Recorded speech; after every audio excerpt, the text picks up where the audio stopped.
So Mo, to some it might seem like you're a supremely talented athlete to whom winning comes easily, but can you give a sense of how hard you had to work to get to Rio and win that double gold? Yeah, nah, as every athlete, you naturally have the talents, but you have to work hard, and I have to work hard at what I do. If I didn't work hard, then I wouldn't be winning races or winning medals for my country. Did you have to radically change your training in the lead up to Rio? I had to change a little bit, and as I got older, and in London, it was a little bit more fresher, so I was having you do sessions, and then you recover within next day or 2 days time.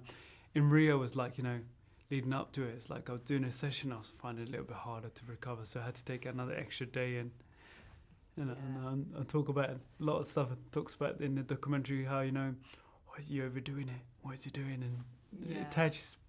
How tough was it to make the sacrifices you had to make, both in terms of physically giving everything in training and emotionally losing out on time with your family?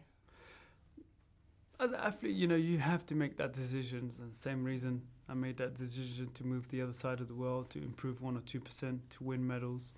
And then, as you get older and see it in training, I had a family, got married, got kids, and not that I don't want to be away from my kids, but if I want to be a champion and win medals, then I have to be away from that long period. It's not easy, but it makes it worth when you come back and win medals.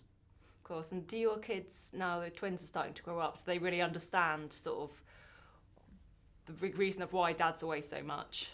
They don't quite understand, and I hope slowly they will understand as they get older.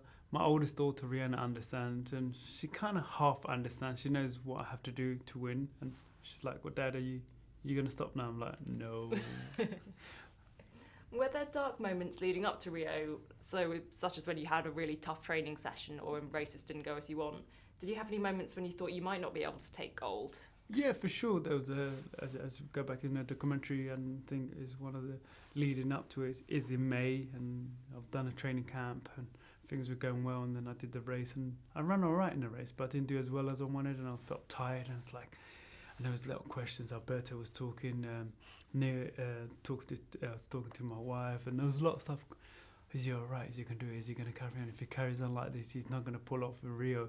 He needs to take it easy in training. And I was like, no, I'm not going to take it easy in training. There was a lot of stuff going on. Mentally, what got you through that and kept you focused? Was it sort of the support from your wife, or did a lot of it come from within?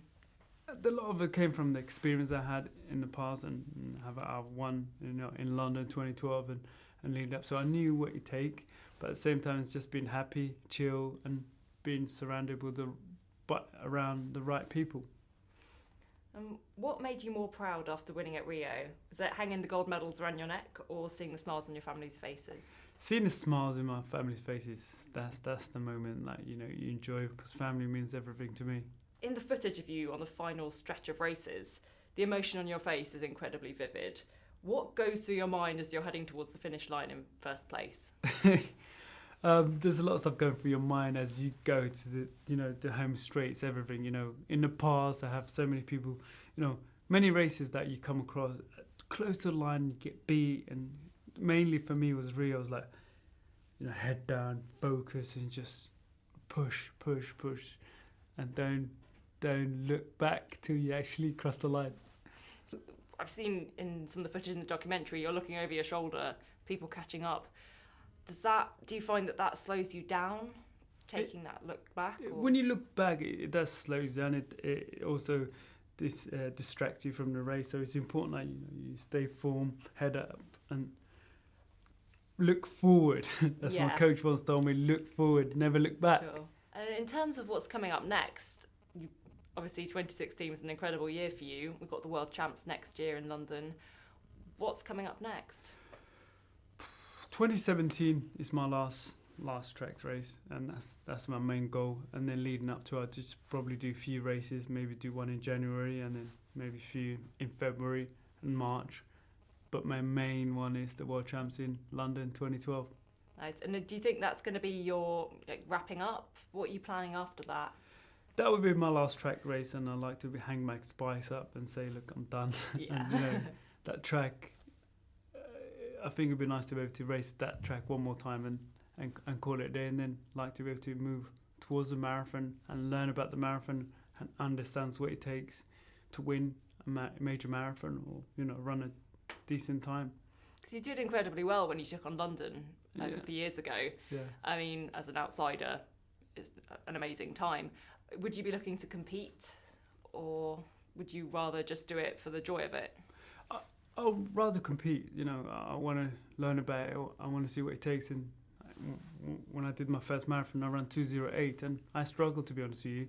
I thought it was hard. I wanted to run a lot faster, but it's where it is, and I got to learn about it.